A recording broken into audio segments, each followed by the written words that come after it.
Male infertility.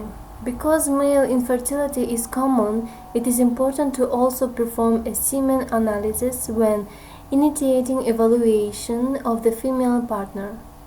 The semen specimen is usually obtained by masturbation after 2 to 3 days of abstinence. Frequent ejaculation may lower the sperm concentration. It is important to collect the entire ejaculate because the first part contains the greatest density of sperm. Analysis of the specimen should be performed within 1 hour of ejaculation. See Table 38.1.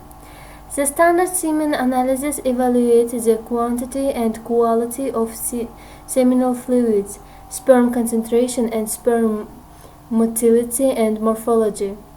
Normal semen measurements have been established by the World Health Organization, Table 38.2.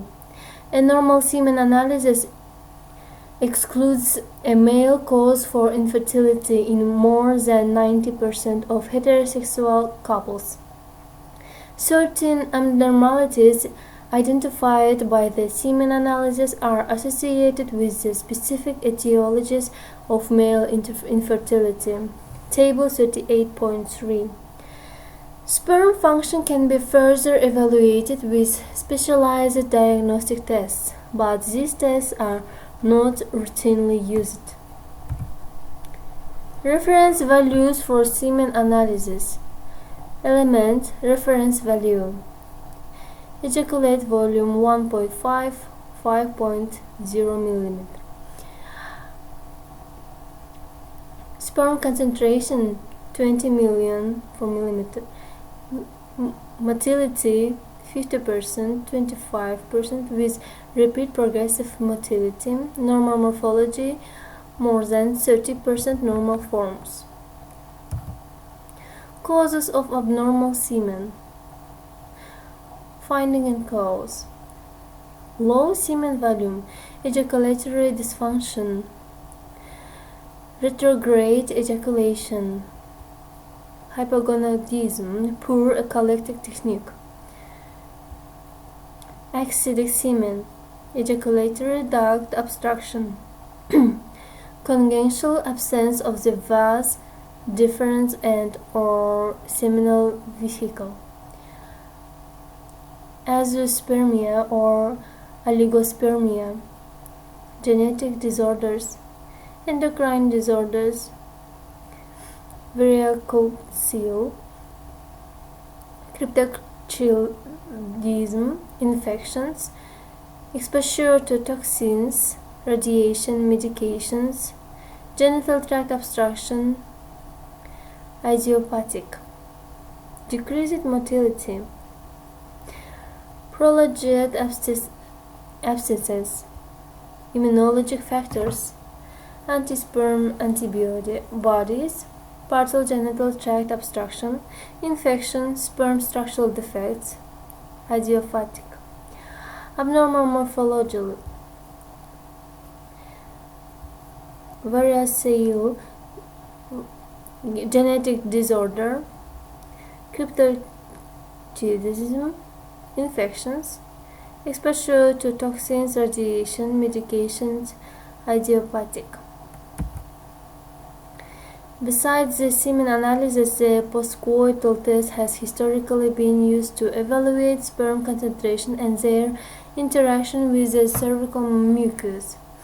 To perform this test, a sample of cervical mucus must be obtained 2 to 12 hours after intercourse that occurs 1 to 3 days prior to ovulation. The sample is placed on a glass slide and examined under a microscope.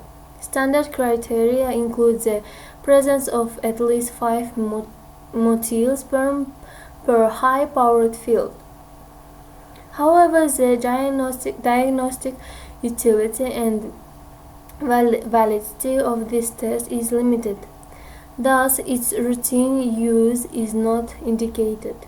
Furthermore, conventional fertility treatments such as intrauterine insemination, and in vitro fertilization (IVF) bypass any abnormalities of the cervix and cervical mucus.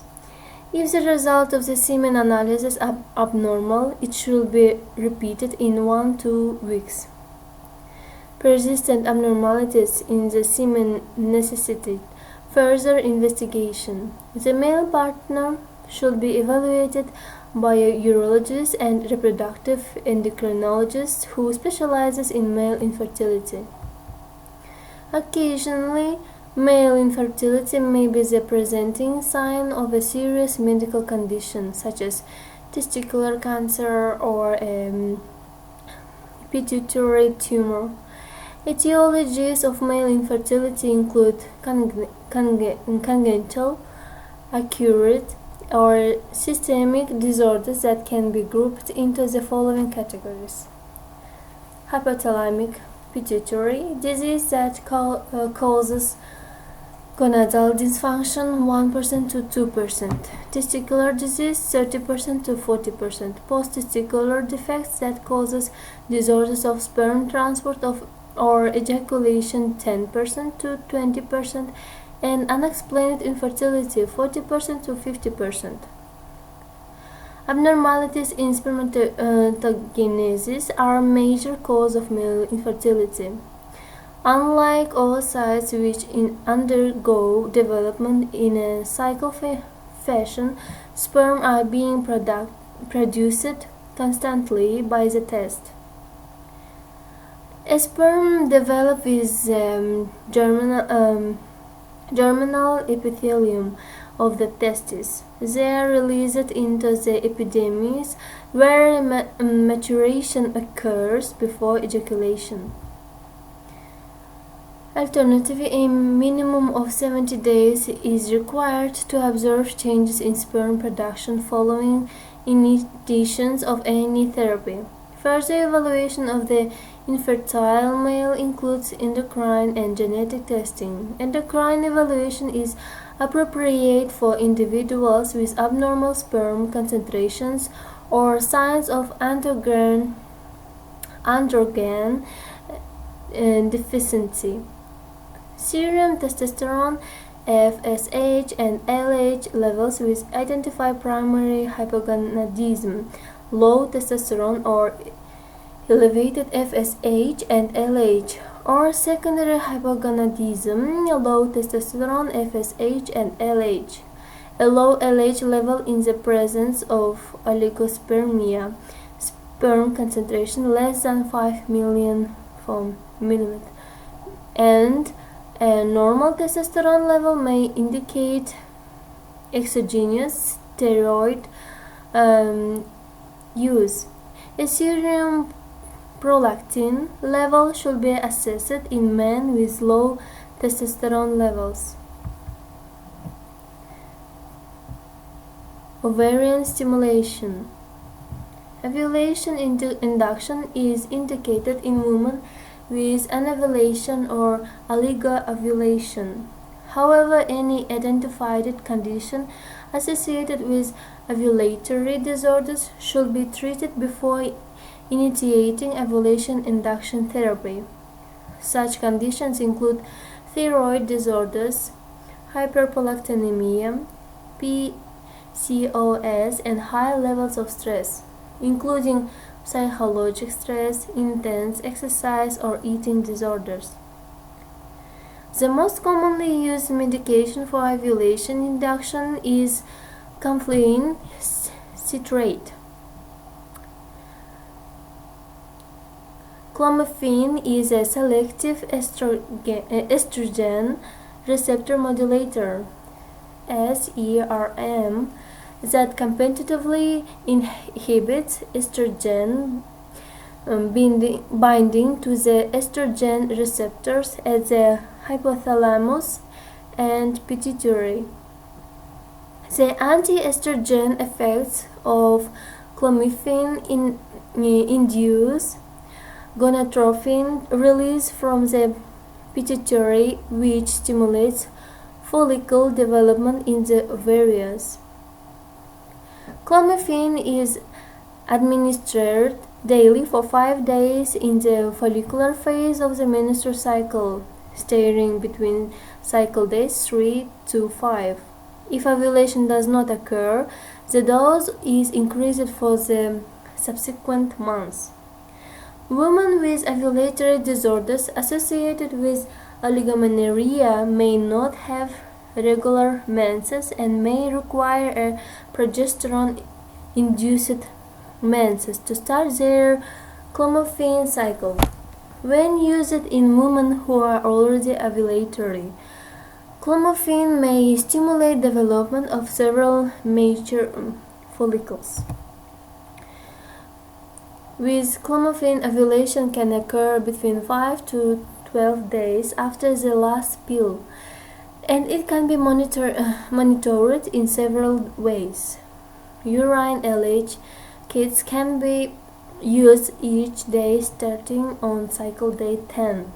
When ovulation occurs, exposure to sperm through intercourse or intrauterine insemination (IUI) should occur. Transvaginal ultrasound performed on cycle day 11 or 12 may identify a developing follicle. When ultrasound is used and a mature follicle is identified, average diameter more 11 mm, 18 mm. Ovulation can be triggered by administering a subcutaneous injection of HCG. The exogenous HCG effectively simulates the LH surge, and ovulation occurs. This practice enables the proper timing of intercourse or insemination. Some couples prefer to not monitor ovulation and have regular mid-cycle intercourse. In this situation, a serum progesterone level on cycle day 21 can identify if ovulation has occurred. The use of clomiphene is associated with a 10% risk of multiple gestations, the majority of which are twin gestations, and a small risk of ovarian hyperstimulation and cyst formation. Alternatively, exogenous gonadotropins can be given to stimulate follicular development. The use of gonadotropins is commonly referred to as a controlled ovarian hyperstimulation (COH). This therapy aims to achieve monofollicular ovulation in ovulatory women and ovulatory women, particularly those who do not respond to clomiphene, and ovulation of several mature follicles in other infertile women. Available preparations include purified human menopausal gonadotropins. FSH and LH are extracted from the urine of postmenopausal women, and recombinant human FSH. The dose of medication is tailored to a woman's age, body weight, infertility diagnosis, and response to previous fertility treatments. These medications are more potent than clomiphene and require frequent monitoring of follicle growth that usually includes transvaginal ultrasonography and serum estradiol measurement. When at least one mature follicle is identified, average follicle diameter of 18 mm and serum estradiol concentration 200 HCH is administered to trigger ovulation. Timed inseminations are commonly performed within 12 to 36 hours from HCG administration. The risks of this therapy include ovarian hyperstimulation syndrome (OHCSS), which can require intensive therapy, a 25% incidence of multiple gestations, and an increased risk of ectopic pregnancy. Intrauterine insemination.